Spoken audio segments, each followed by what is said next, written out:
saaxiibku waa qalin samaha kuu feegaro sad weeyaan runtii kaaga soocan aadmi sadiiq weeyaan dhabtii kugu sida dushoo khaladkaaga sixi kara runtana kuu sawiri kara sutiya waa gaashaan dariiqaaga saxar tira sidaa doontaba aduu ruux weeyaan samayn kara si kastoy ahaatana subanow khaliilku addoon ku sifoobay diiniyo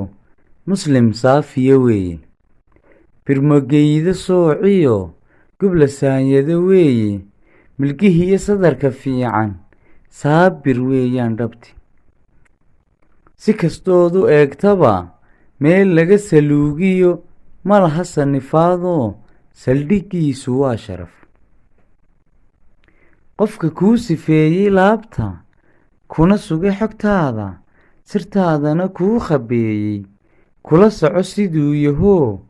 ha ku noqon sirdoon xogtiisa ka sii sidoo mid kale u soo sidee dabciga la sinow isaga ceebtiisana ha saydhin ha sarrifin sidii lacag surinkaad istaagtaba ha u siinin sacab sacab